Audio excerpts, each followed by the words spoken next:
Kitap Felsefe kanalına hoş geldiniz. Başlamadan önce bu gibi analizleri kaçırmamak için kanala abone olmayı unutmayın. Şimdi konumuza dönelim.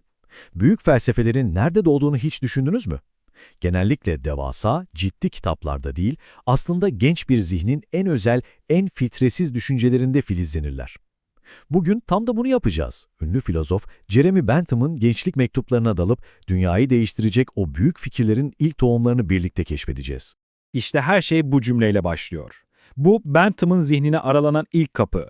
Düşünün, henüz 13 yaşındaki bir çocuk, etrafındaki insanların mantığı nasıl hiçe sayıp, adeta kendi sonlarını hazırladıklarını görüyor ve bu hayal kırıklığını kağıda döküyor.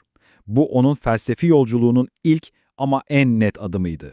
Peki ama bu kadar derin düşünceler nereden geliyordu? Karşımızda dahi olduğu kadar bunalmış genç bir adam var. Oxford'a bir çocuk dahi olarak girmiş ama kendini geleneklerin ve beklentilerin o ağır havasında boğuluyor gibi hissetmişti. Şu zaman çizelgesi gerçekten de akıl almaz değil mi? Yani bir düşünün, bugün bir çocuğun ortaokula başladığı yaşta 12 yaşında Bentham Oxford'a giriyor. 15'inde ise mezun oluyor. Bu onun üzerine ne kadar büyük bir entelektüel baskı olduğunu ve neden çevresindeki dünyayı bu kadar keskin, eleştirel bir gözle süzdüğünü anlamamızı sağlıyor. İşte bu detay o büyük dahinin de aslında hepimiz gibi korkuları olan bir insan olduğunu gösteriyor. O muazzam zekasına rağmen sıradan bir gencin korkularıyla, hayaletlerden korkmak gibi endişelerle boğuşuyordu. Baktığı o kasvetli manzara aslında kendi iç dünyasındaki huzursuzluğun bir yansıması gibiydi. Şimdi gelin Bentham'ın o keskin gözleriyle dünyaya nasıl baktığına biraz daha yakından bakalım. Mektupları, etrafındaki toplumun ve insanların saçmalıklarına dair inanılmaz derecede zekice, hatta biraz da iğneleyici gözlemlerle dolu. Bu alıntıya bir bakın. Bentham'ın aptallığa ve küstahlığa ne kadar az tahammülü olduğunu çok net gösteriyor. Onun için analitik zeka sadece kitaplarda kalan bir şey değildi. Günlük hayattaki insanları da adeta birer vaka gibi inceliyor, karakterlerini bir cerrah titizliğiyle analiz ediyordu. Mektupları adeta bir insanlık saçmalıkları kataloğu gibi. Baksanıza, kan dolaşımını hızlandırmak için beline ip bağlayan bir akademisyen mi derseniz ya da bir kavgayı izlerken cüzdanını çaldırması mı? Hatta sarhoşluğun getirdiği o sahte zevkin insan aptallığının en büyük kanıtı olduğunu söylüyor. Gördüğü her yerde bir tutarsızlık, bir mantıksızlık vardı ve bu durum onu adeta çileden çıkarıyordu.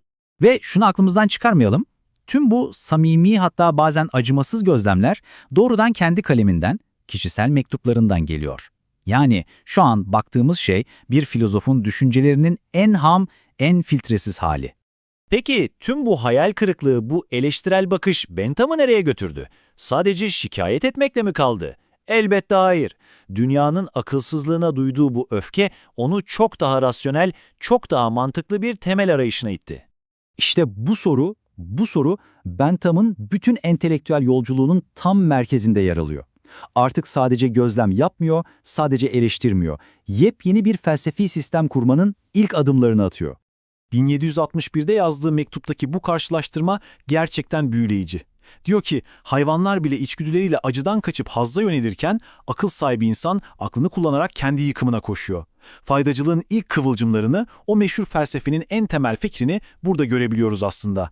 Acıdan kaçınmak ve hazzı, yani mutluluğu arttırmak. Yani Bentham için bu sadece felsefi bir beyin jimnastiği değildi. Bu rasyonel sistem arayışı, kendi hayatından, çevresindeki insanların gerçek motivasyonlarından beslenen kanlı canlı bir arayıştı. Bu ifade o kadar önemli ki, çünkü faydacı düşüncenin sadece teoride kalmadığını, bizzat ailesi tarafından gerçek hayatta donanma gibi ciddi bir kurumda test edildiğini gösteriyor. Fikir şuydu, insanların bir görevi iyi yapmasını istiyorsan, o görevi onların kişisel çıkarıyla yani mutluluğuyla ilişkilendir. Ve işte tüm o hayal kırıklıklarının, gözlemlerin ve arayışların vardığı yer faydacılık. Çevresindeki akıl dışı dünyaya bulduğu rasyonel cevap buydu. En doğru eylem, en fazla sayıda insan için en büyük mutluluğu getiren eylemdir. Bu kadar basit, bu kadar net. Sonuç olarak bu mektuplara baktığımızda sadece tarihi belgeler görmüyoruz.